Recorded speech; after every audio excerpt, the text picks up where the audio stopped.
Oh, hi. Big beat chilling while I wait to see if my D&D group is playing tonight. All right, Klosk. I appreciate you being here. Being here. Being chilling. Being chilling.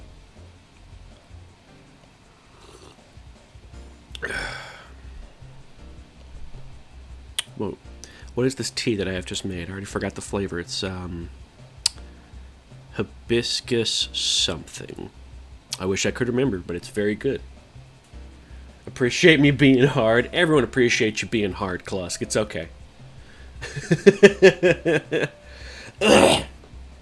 Oh boy.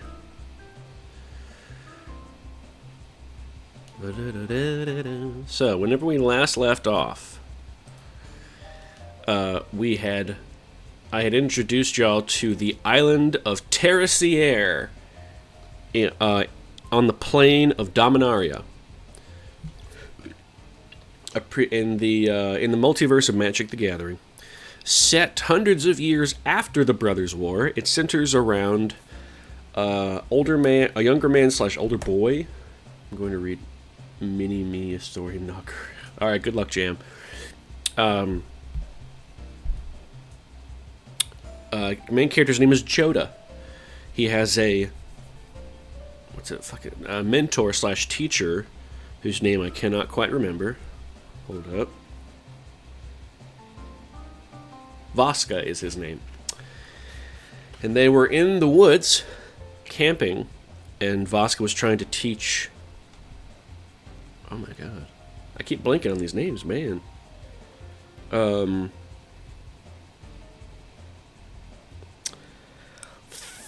Joda. Jesus. Vaska was trying to teach Joda how to light a fire with magic. But instead of just lighting the fire, he somehow casted a spell that just radiated a searing light that burned a lot of stuff. That just seared everything nearby, including the fire. But he did light the fire.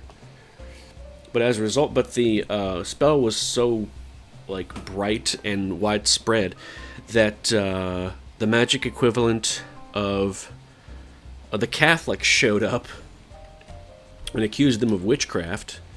And now they're currently being interrogated by... Where are you? Oh, it's the Church of Tal. That's it. And they are being interrogated by Primata Delphine into confessing, despite the fact that while they were technically doing magic, they're trying to get out of it. And Primata Delphine is just about to burn Vaska with a hot poker when Joda's like, alright, fine, give me some space. And Joda's like, alright, fine, give him some space, but be ready. I think it happens in Keldor. They are in the city of Keldor, or Krav. I could be wrong, but we'll see. Anyway. Bow. Primata Delphine does not have a card of her own, but that's as close as I could find. Because she is a nun, and she's got the foya, and she looks very, serious and strict. So anyway, let's start back at the top of the page, but first we are going to...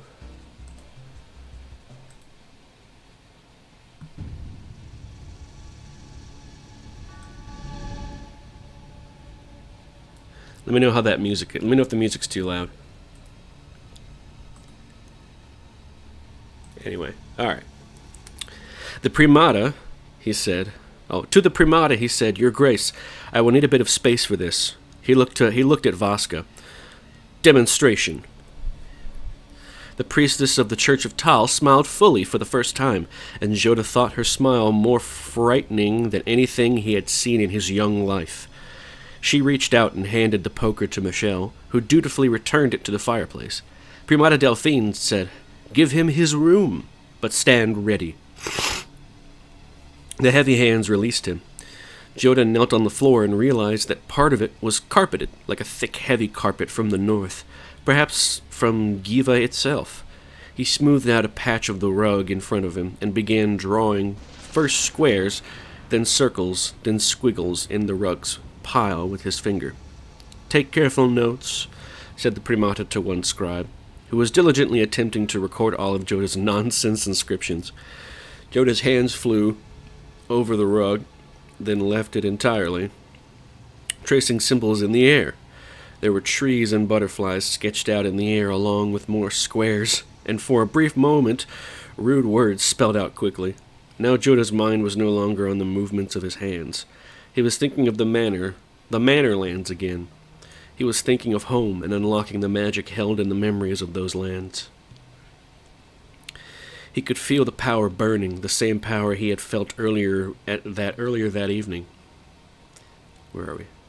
In the dying light of the day, before he had encountered the goblins and the soldiers, and particularly before he had encountered the church. He conjured in his mind the map of his house, and he was there, standing in the doorway, on the entranceway of white granite and jet. He leaned forward and grasped the spell that he had left there. The motions of his hands grew more frenetic, and Joda began to whisper something. The primata, the guards, and the scribes, even Brother Tanar, leaned forward to catch his words. Vaska looked away. Joda closed his eyes tightly and hoped that Vaska would do the same. With a final flourish, Joda unleashed his spell. Even through eyes screwed tightly shut, the light was intense. Filling his vision, Joda could imagine it spouting upward like a fountain, smashing into the ceiling and spreading outward in an intense column. It only lasted a moment of intense brilliance, and then the radiance was gone. Joda opened his eyes to find the primata and most of the others on the ground, shouting and pawing at their blinded eyes. Vaska had been ready for the spell, and was now running at full tilt towards the curtained windows. Joda fully realized that the older man was not alone. He was driving the massive Brother Tanar before him, half guiding and half carrying the big man. Tanar had one hand clamped tightly to his eyes, and the other waving desperately around, looking for something to grab hold of. Vaska and the Holy Brother hit the curtains and the window beyond. The window leading snapped and shattered under the blow, and in an instant both men were gone, along with the window and a large amount of the curtain, leaving only a huge gaping hole. The night air whipped in through the hole, flapping the remaining curtains in a bitter cold breeze. Joda ran to the ragged opening and looked down. The older man had used Brother Tanar as a cushion to soften his landing. The brother was sprawled face up on the cobblestone street, but Vaska was already rolling free. "Come on!" shouted the old mage. "They aren't going to wait all morning for us to escape." Brother Tanar, still blinded, roused himself and reached out toward the sound of Vaska's voice. The older man wheeled and clubbed the Holy Brother with his manacled wrists. The brother went down again to the cobblestones. Joda looked back at the wreckage of the room. The primata was already on her feet, leaning on the desk, cursing as tears streamed down her cheeks. Then Joda looked back down at the street. It was still well before dawn, and the houses were shuttered and silent. Joda jumped. He landed hard and rolled forward slightly. Vaska was at his side at once, helping Joda to his feet. "You have to get moving." "Where are we going?" said Joda.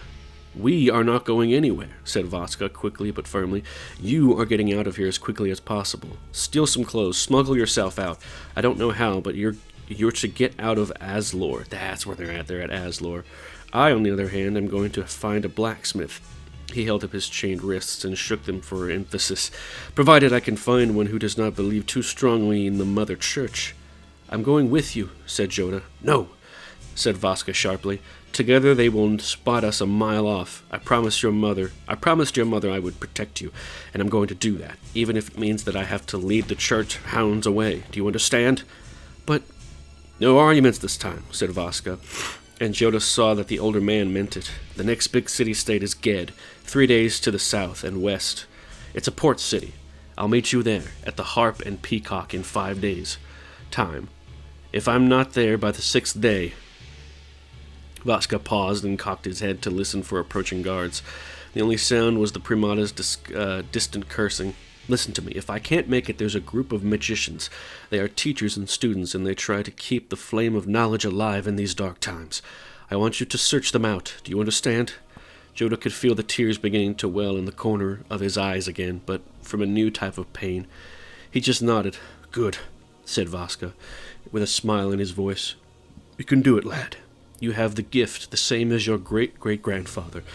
You get out of town, and I'll join you in Ged, all right?" Brother Tanar stirred at their feet. Vaska looked down at the bruised and battered brother, and with a heavy boot booted him solidly across the face. "It's a sin to strike a holy man," he said with mocking seriousness. "Oh, it's a sin to strike a holy man," he said with a mocking seriousness. "And it's also a crime, but, you know, right now it just feels right." Time passes. The pair stayed together for a block. Hold up. Let's do...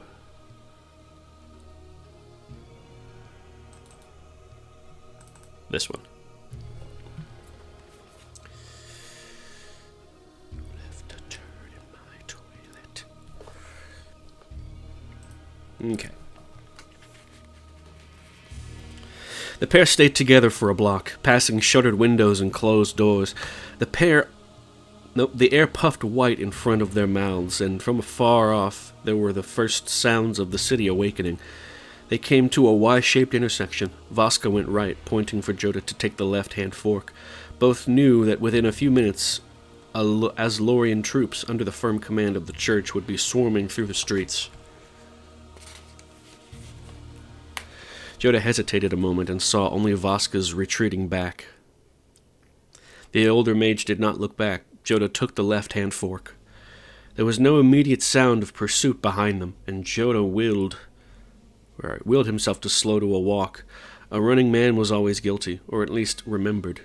Around him, the city was starting to come alive, and Joda was heading toward one of the market districts. Already some of the merchants were stirring, opening the heavy overhanging shutters of their shops to catch the early risers. There was a yeasty smell of bread in the air, and the first pony carts passed him on the street. The sky was lightening now to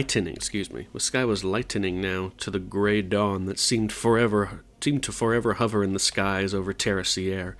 Somewhere else in the city, those accused of crimes against the church were being led out to the wooden posts set in the square, and bundles of wood piled around their feet.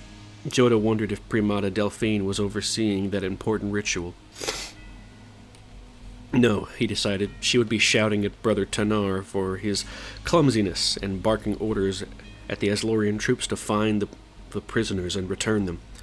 How hard could it be to find a shackled old man and a stripling boy? All too easy, thought Joda. As more people began to fill up the streets, he felt simultaneously protected and vulnerable.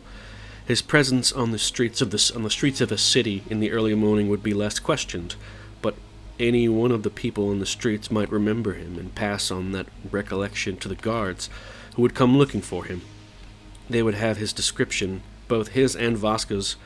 Joda would have to steal different clothes, he realized, and probably shave off his beard and mustache. I forgot he'd had a mustache.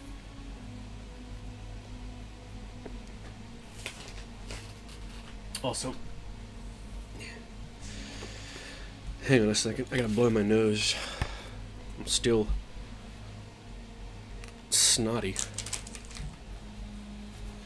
I am gonna mute though, so you don't have to hear the schnarf or whatever the fuck. Be right back.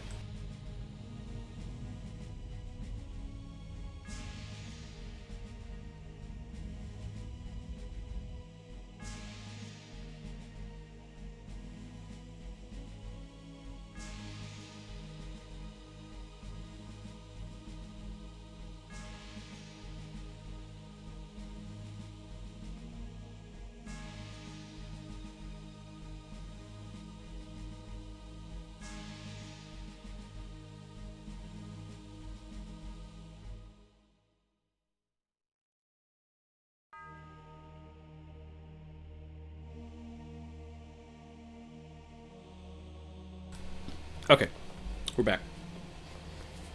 You didn't have to hear the gross snot blow, or whatever the fuck.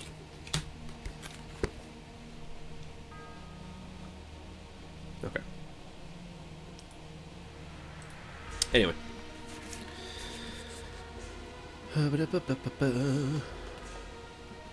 He realized. And probably shave off his beard and mustache. The last one was a blow against his vanity, for it had taken him a month to even get the sparse growth he had managed. But Joda would rather be alive and unfashionable than look good for the Inquisition's burning stake. He knelt down and checked his boots. The dagger had been confiscated, of course, but the other boots still held the mirror that Vasca had given him. Delphine's inquisitors had thought so little of him that they had not even searched him for additional weapons. When Joda looked up, he saw the guards. There were a pair of them lounging outside a vendor's booth, their pikes leaning against a wall. One of them was laconically chewing a dried apple, while the other one was talking, apparently about the weather, staring at the lightening sky and squinting, looking for some hint of the sun. Honk honk. They did not look like soldiers intent on a city. By the way, Jam, while you were gone, Joda did that big flash spell, blinded everyone but Vasca. Vasca pushed a guy out a window, and Joda jumped out after him, and then they decided to split up. Vasca's going to find a blacksmith to get rid of the cuffs on his hands, and Joda is going alone to buy new clothes and shave off his beard and mustache, which I had forgotten he had at this point in the story. It's also dawn is beginning to break.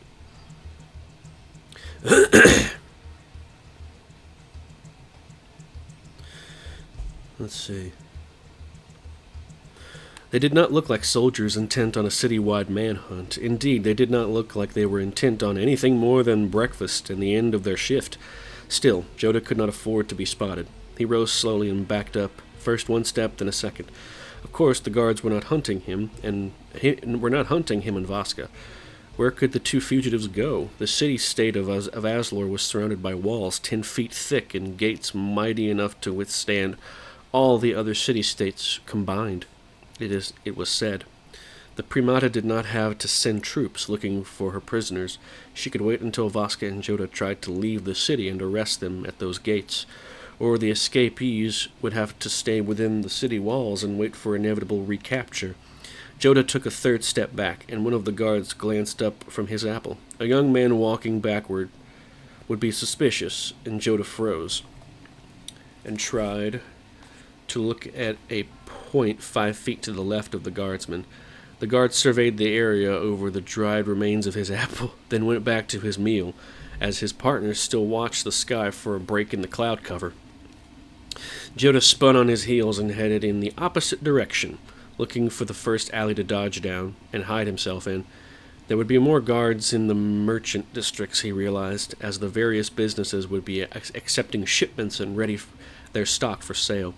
The worst place for a wanted escaped prisoner and a would-be clothes thief.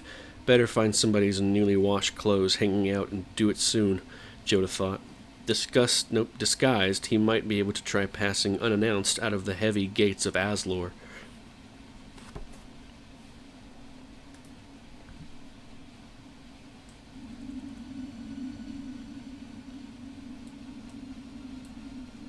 There we go. This soundtrack has some quiet points. Parts. Anyway.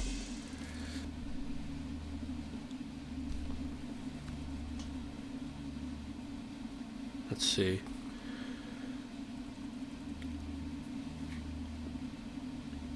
Despite himself, he looked back long enough to see the one guardsman toss the core of his apple aside. His partner had gathered their short pikes and apple guard took his from his companion.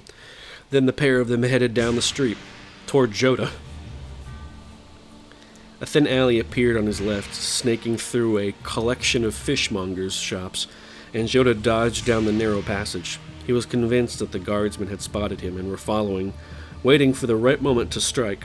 Full flight was now the only option.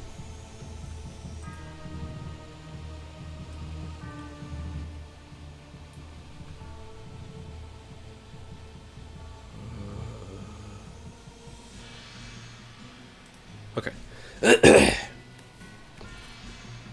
Joda ran 2 steps down the alley and slammed into something hard.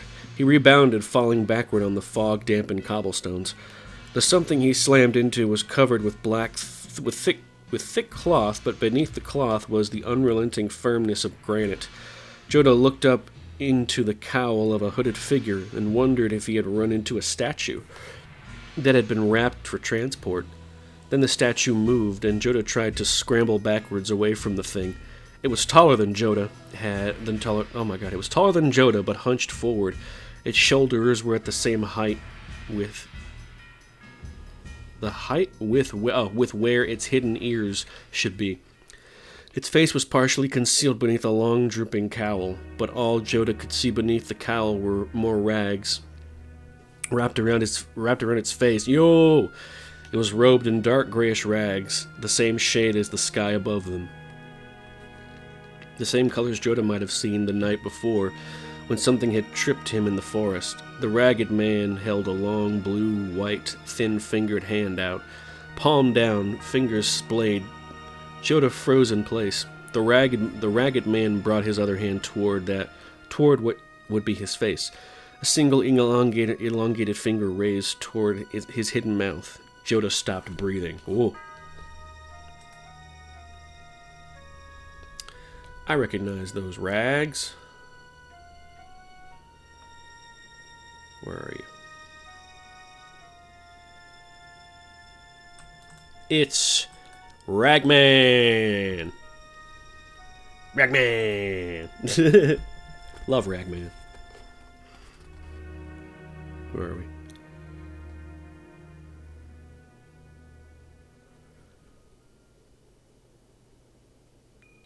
Joda stopped breathing.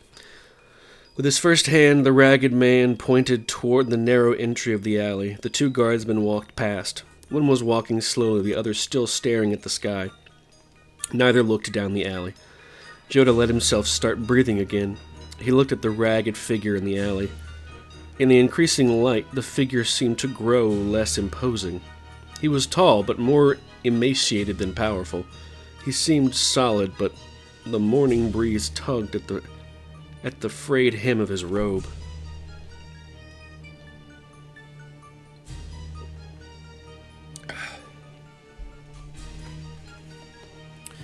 His arms were too long and too thin to be human. "Who are you?" Joda said in a gravelly whisper. He cleared his throat and asked again, "What are you? Can you help me out of the city?" The ragged man pointed toward the entrance of the alley, and Joda slowly rose and crept along the wall to the main thoroughfare. Across the street was a fishmonger's stall. Its overhang shutter was already open, and both husband and wife were laying out the wares. Salted fish, likely from the port city of Ged. They were arguing as they laid out the dried shad, shark, haddock, and eel on low wooden tables in front of the shop. Of greater interest to Joda was a small wagon in front, hooked to a pair of old worn-out horses. The wagon was half filled with barrels, 3 feet high. As Joda watched, one of the other workers in the shop rolled another barrel out of the doorway and hefted it, unaided, onto the back of the wagon. Empty barrels, then, thought Joda. Salted fish had to come overland from Ged, and they wanted the barrels back to use again.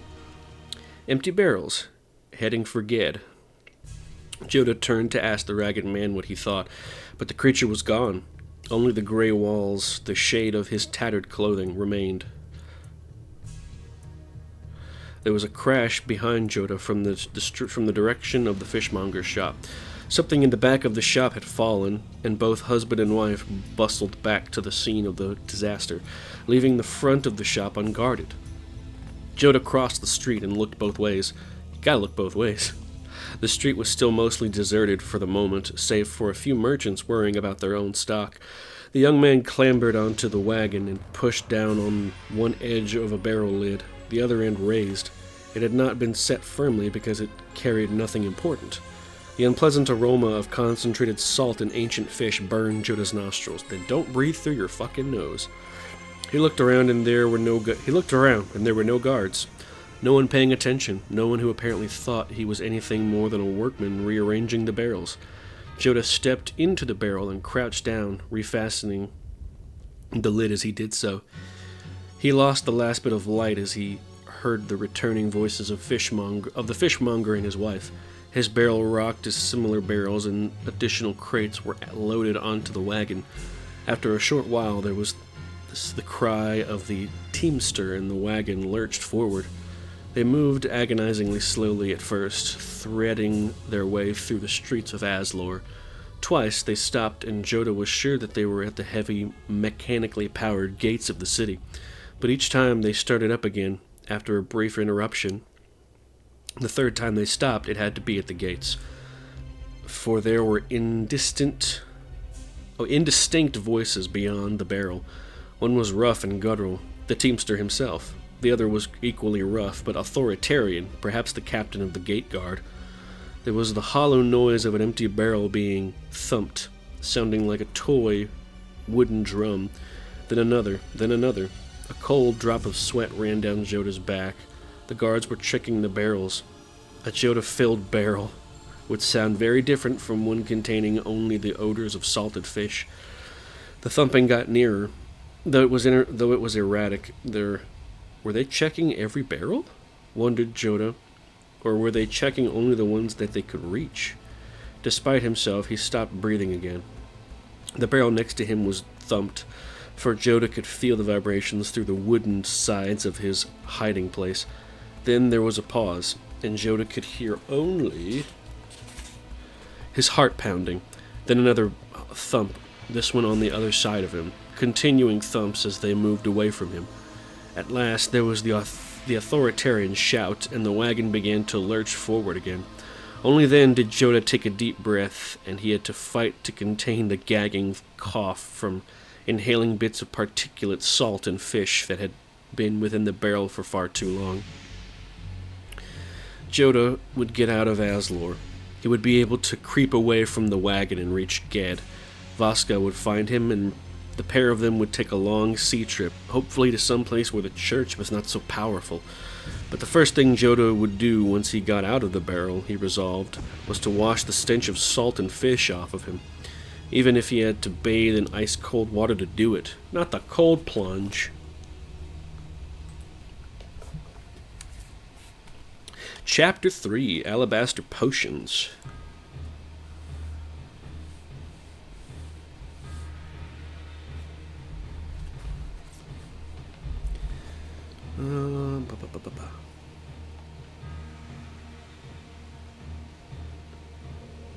Checking to see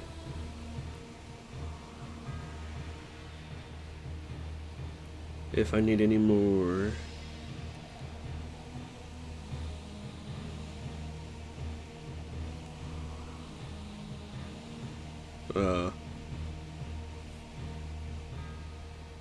Visuals. Jesus. 2 gallons of water.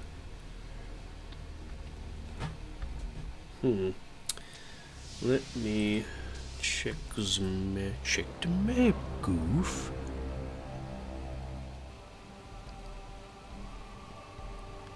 Trying to find Ged, but it's not on the map.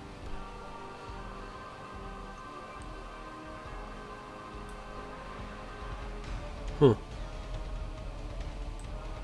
Oh well.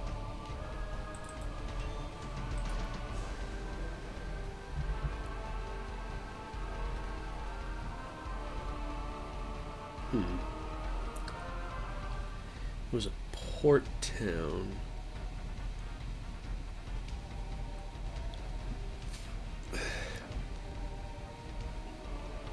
It doesn't look like Dragoo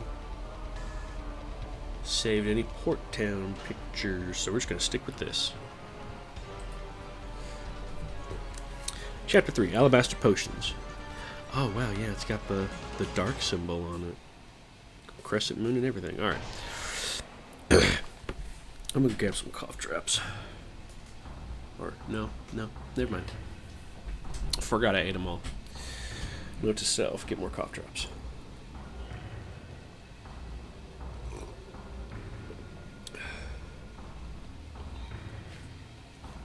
Okay. The elder nations from the time of the brothers, Yotia, ancient Argive, Corliss, were decimated by the devastation, weird wording, of Argoth, and much of what is known of those times is now lost. In their wake, small independent city-states arose under the all-seeing eye of the Church of Tal. Each city-state was an autonomous entity, claiming fields and farms to supply their burgeoning population.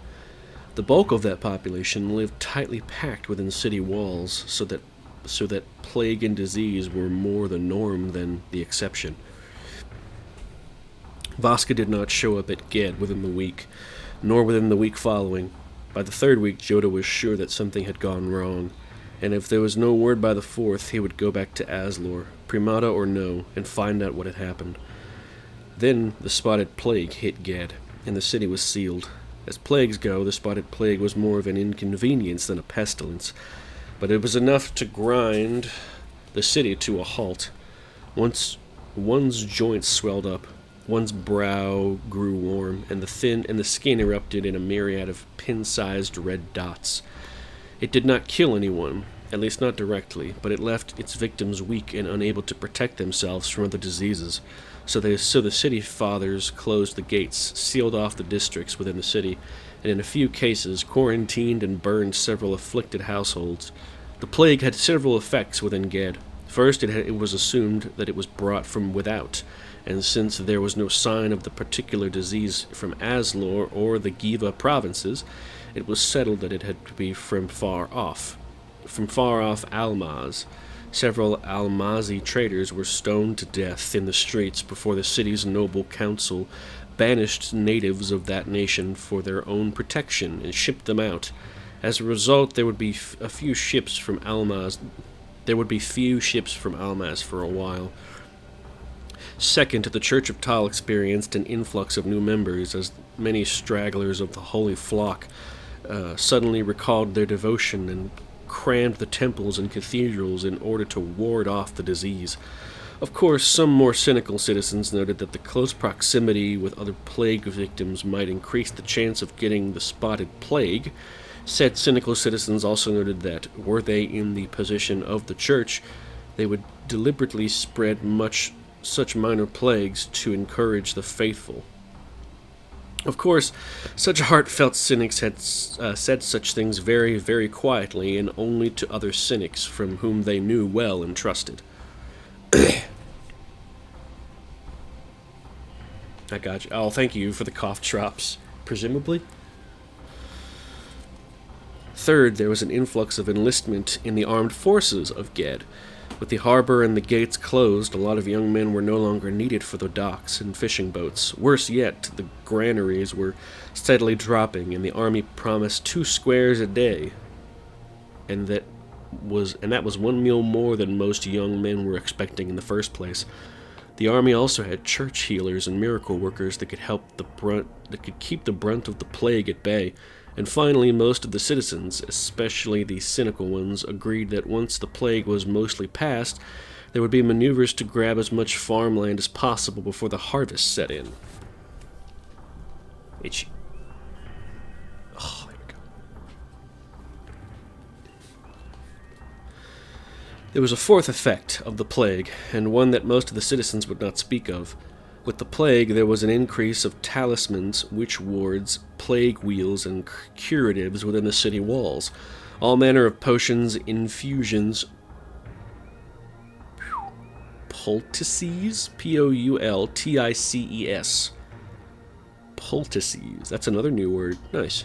Poultices were used by the populace to stem the tide of the plague. Rune-carved gems were sold that guaranteed the safety of the water or wine, and scriptures written on thin scraps of goblin skin were wrapped around the joints to ward off swelling. There were 1,000 homemade remedies, bits of folklore, and invocations to forgotten gods that all promised some relief from the spotted plague. The church took a very dim view of all this, of course, so that any such home remedies or folklore cures were carried out away from official knowledge.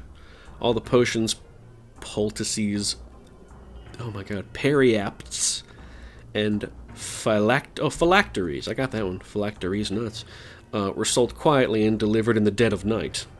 There was an ancient crone in the city named Mother Dobbs, who, the neighborhood legend went, had, quote, the sight, and, for a small fee, would concoct a potion capable of curing the spotted plague, or create a charm that would protect one from being struck down with the disease.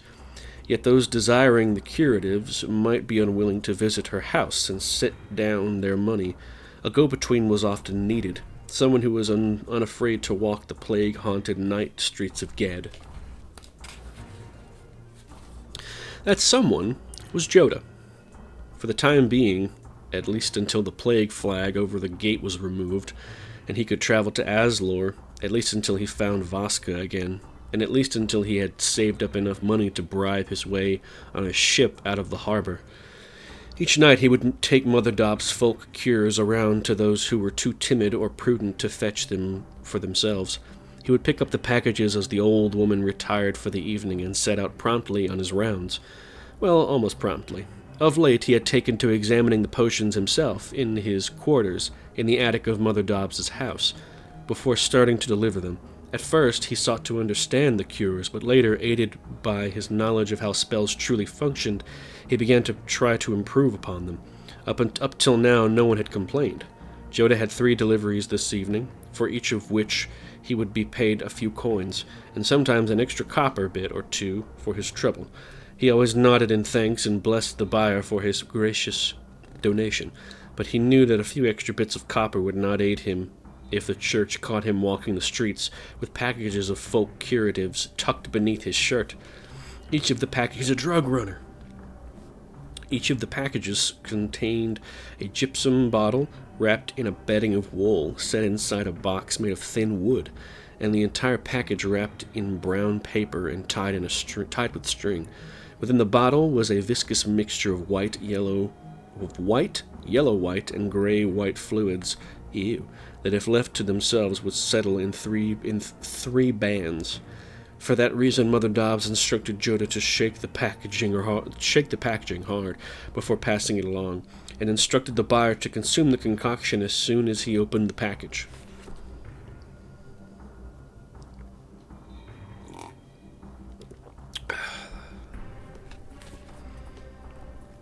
The first package was to be delivered to an address uncomfortably close to one of the numerous temples of Tal. It was one of the townhouses that might be owned by a successful merchant or a minor bureaucrat. Jonah had learned not to inquire too closely about who lived where in Ged, particularly since these people tipped well. This delivery came with instructions. He was to come to the back entrance, knock thrice, count to 5, and then enter. Joda found such arrangements irritating, as if the potions were thought to be delivered by some magical pixie as opposed to a tattered, bearded youth. He still hasn't shaved his beard. Still, such buyers often tipped well for Joda's indulgence in ritual. Joda took out the first package, shook it hard.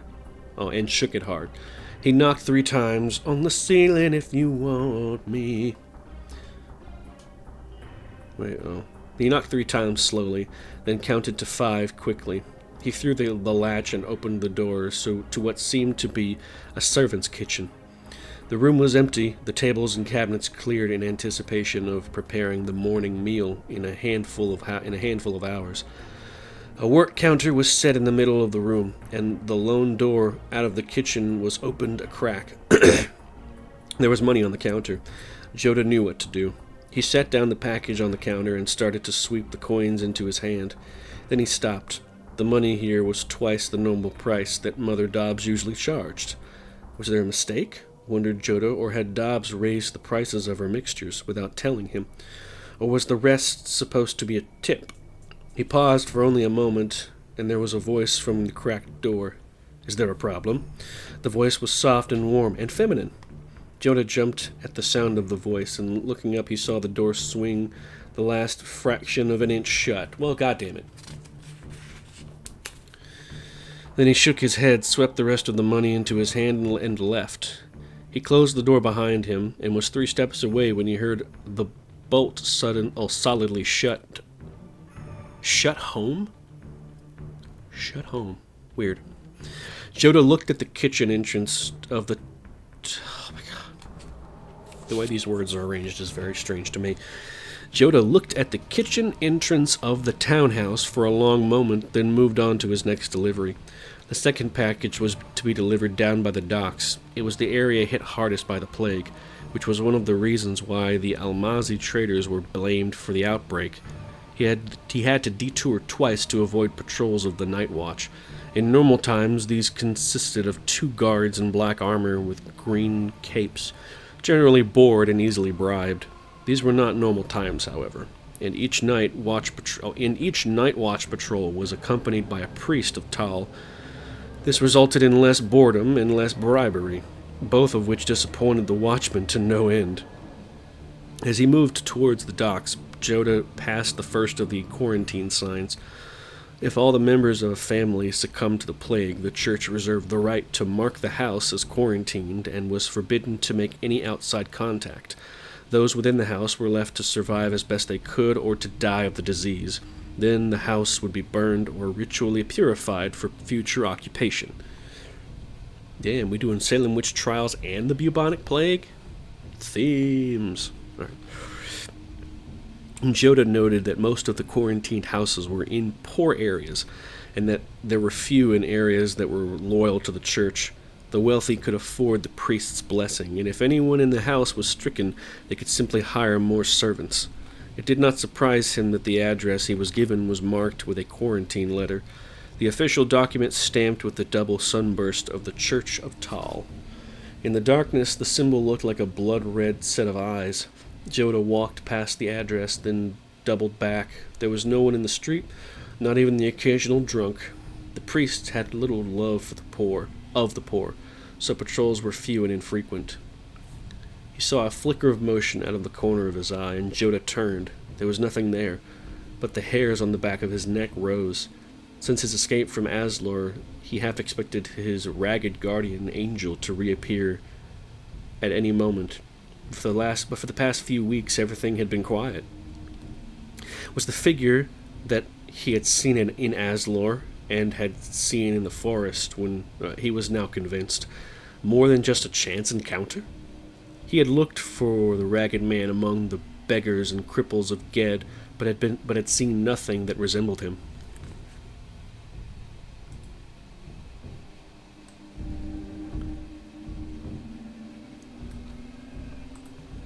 There we go.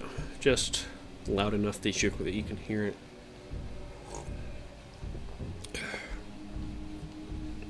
My throat keeps getting dry. I don't know why. Rhyme. Let's see. He had looked for the ragged man among the beggars and cripples of Ged, but had seen nothing that resembled him.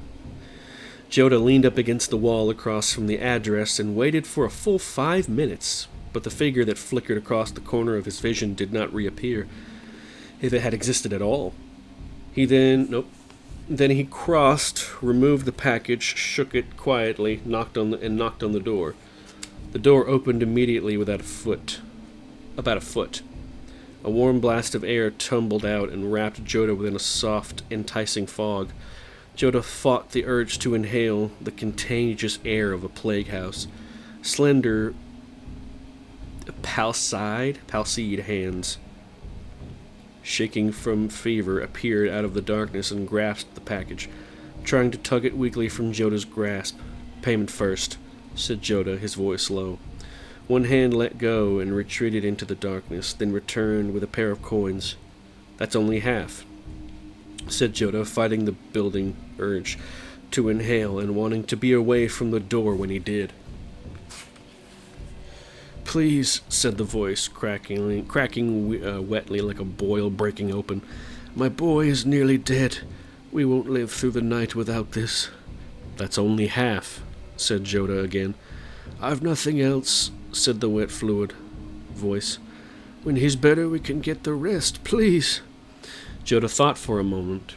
The take from the first house would cover both that package and this, and leave him a handsome tip as well. But what if Mother Dobbs had expected more money from the first house? Then it would be Mother Dobbs' fault for not telling him to charge the rich more. Joda took the coins and the package disappeared within the darkness of the plague house. He turned away and took 3 large steps before allowing himself to inhale. Turning away, Joda again caught a fleeting glimpse of something darting around the corner. Something that was watching him. Something that pulled back as he approached.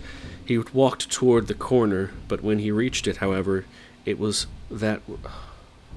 whatever it was that was watching had disappeared. The last drop was a merchant shop, one that Joda had visited time and time again. Joda was sure that the merchant was not using the potions herself, but rather selling them again at inflated prices to other victims and potential victims. Joda could feel the money in a wood box behind the main dwelling. Joda would find the money in a wood box behind the main dwelling, near the midden, and leave the package in the box. However, now he was sure he was being followed, but he did not know if his pursuer knew that he knew it. It could not be the night watch. They blundered down the streets and alleys as if they owned the city. A cut purse? There were better targets elsewhere, even in these near-empty streets. A spy for the church? Most likely, Joda decided. Some concerned citizen, probably, who was following him, ready to report any violation of the law to the church, like visiting a plague house, like carrying forbidden magics. Joda lengthened his pace, and now he heard footsteps as well behind him. Soft footfalls like feet in slippers taking 2 steps to his one, struggling to keep up. He abandoned his intention of making the 3rd drop, instead placing the package within his shirt. Oh, we got an ad break in 56 seconds. Where are we?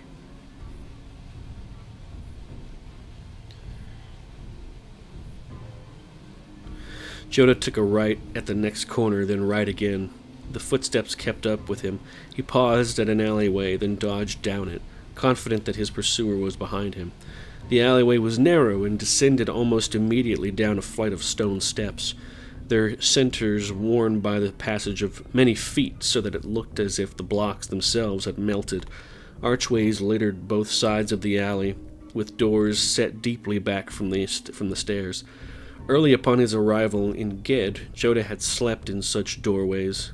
Now he pressed himself against a shadowed archway and awaited his pursuer. Itchy. Oh.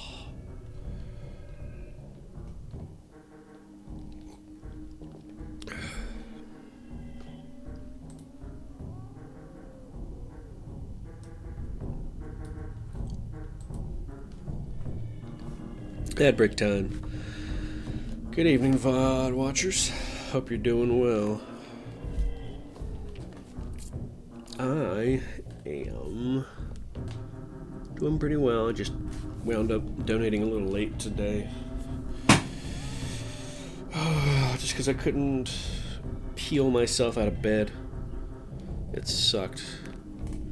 But at least I have a shorter shift tomorrow. And then tomorrow we will be playing more Metroid Other M. And my throat keeps getting drier and drier despite taking the sips of tea. Couldn't tell you why, though.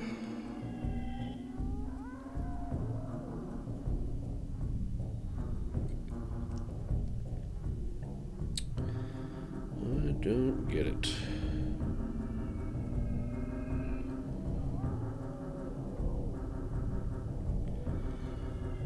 I'm glad, and the Legacy of Kain soundtrack seems to be fitting very well for this read through.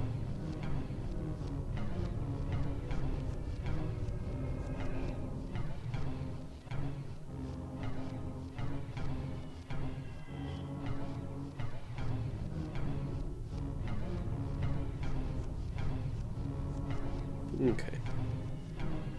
Just checking on a card order that I made today. Couldn't remember if I put the right address in or not, and I did. I can't.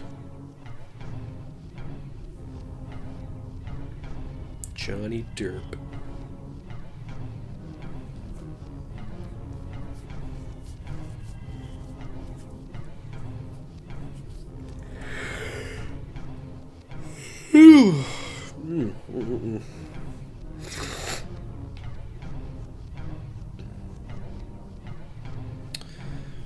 Oh boy.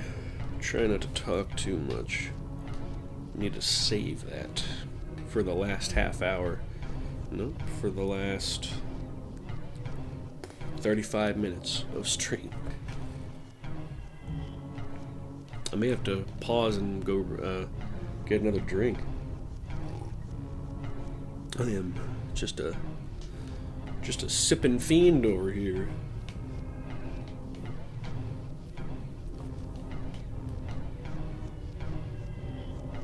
Trying to get that big trying to get the big sippies.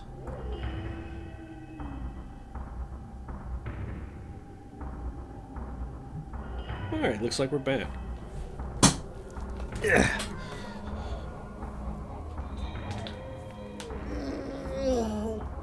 Yeah, I stretched too close to the sun and now I'm dizzy. Okay.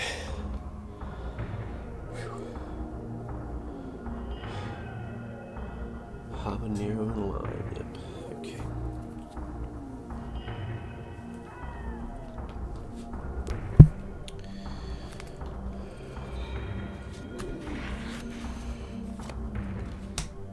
Go get 2 gallons of water. 2 gallons. Okay. Let's see.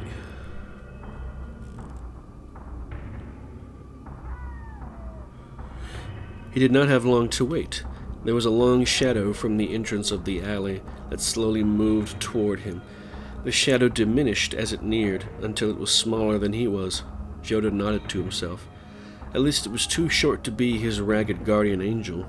Slowly and carefully, Joda's pursuer walked right by him. Joda lunged out of the doorway and slammed into the figure with his shoulder, hard.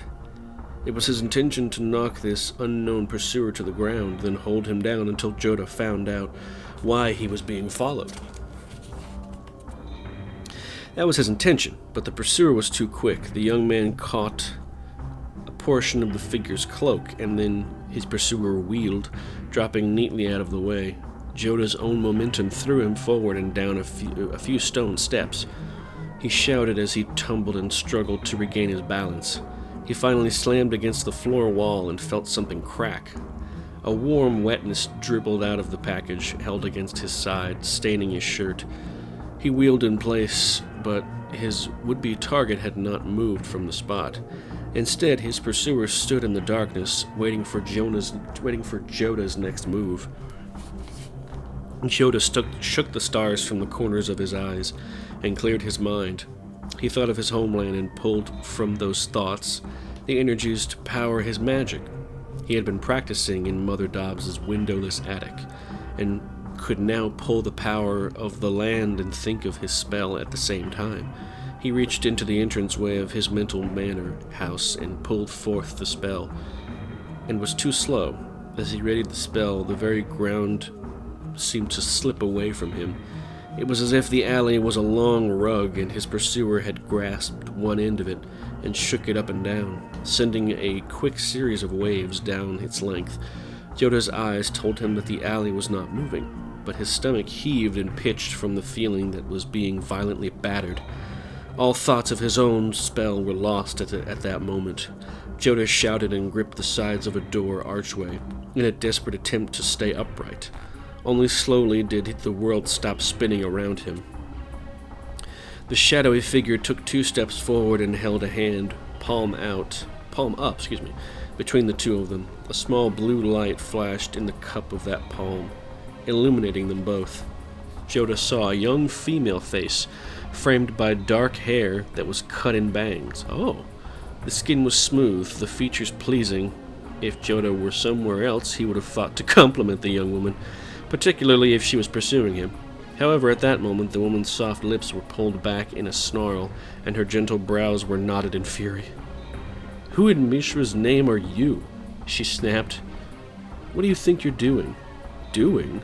said Joda. The world still rocked around him, and it was the best reply he could manage.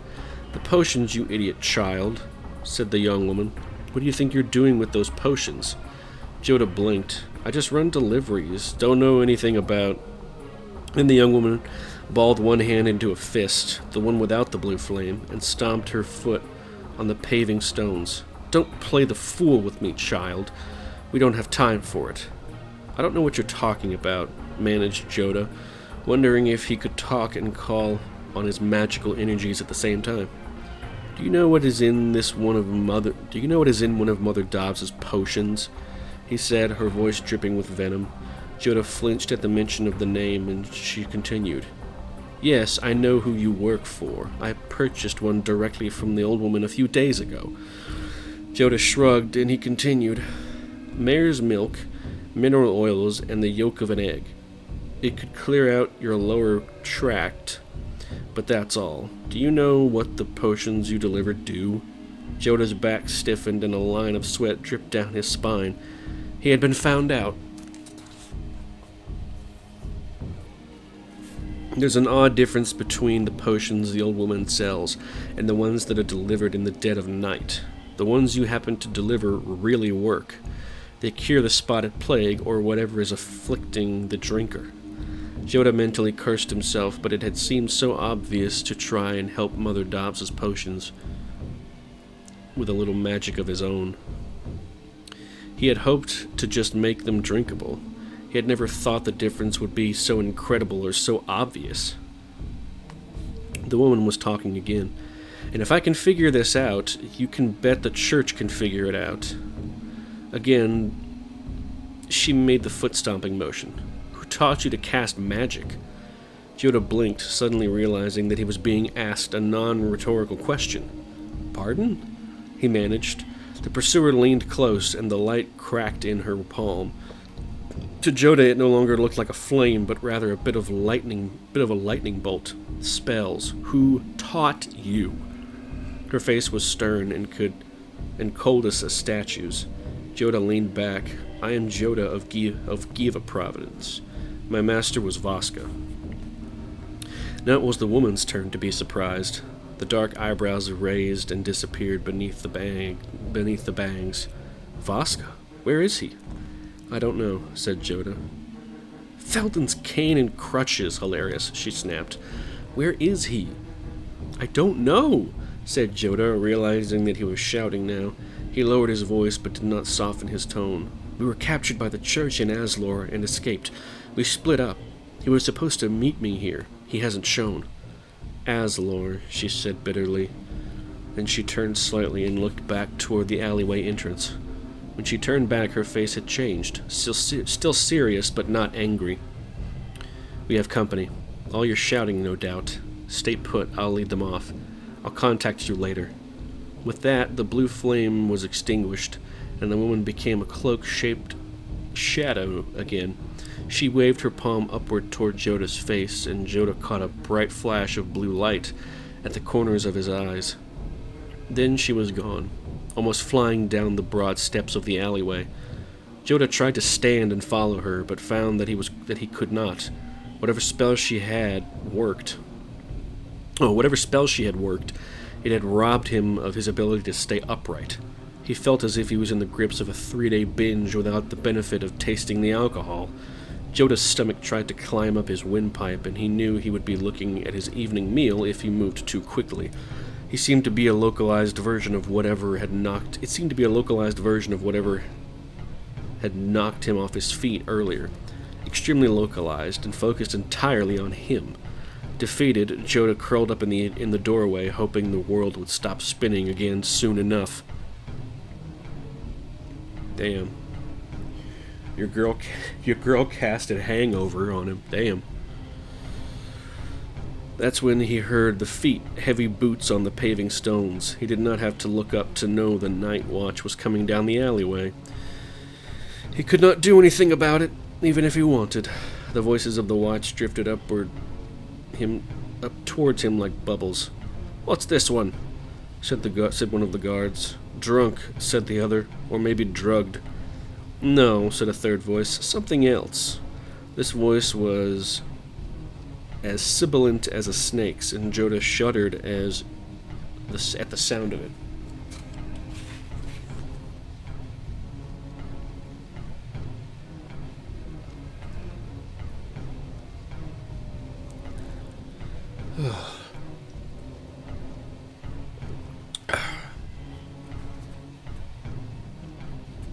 There was a hissing noise. No, thought Joda, sniffing. The one with the third voice was sniffing the air. Had he thrown up already and not realized it? Finally, the third voice said, "Sorcery. There were spells here. This way." The first voice spoke up. "What about this one?" "Leave him," said the hissing one. "The church cares not for victims, only for sinners." Oh, put that on a fucking plaque. They were gone. They were gone, the noise of their boots clattering down the alleyway. A small eternity passed. Nothing else thundered through, screamed at him, or otherwise inverted his world. Joda concentrated on long, deep breaths, pulling the cool night air into his lungs.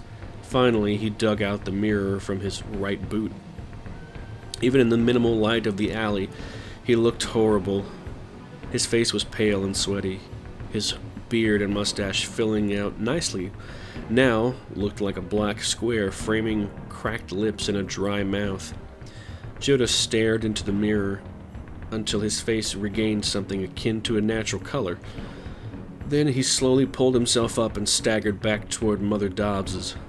The church was there ahead of him. There were guards, men in the black and green uniforms, holding back the crowd as two priests escorted the old crone out of her home. Trapped between the two heavy priests, Mother Dobbs looked confused, unable to understand why the church had come for her now. She always made it to services. What? She always made it to services. She tried to explain. Made it to, like, religious? I guess. She always tried to make it to services, she tried to explain. Everyone knew about her little folk medicines. Why did they come for her now? Toward the back of the crowd, Joda knew. The church left her alone as long as they knew she was a fraud. A seller of useless nostrums in a gullible public. The moment the potions really started to cure people, thanks to him, he realized. Thanks to his own meddling, the priests helped Mother Dobbs into a donkey cart. Some of the people watching jeered at Mother Dobbs. Others just looked stricken, as if one of their favorite pets had been dragged away, or, more likely, as if their customers would be the next occupants of the donkey cart.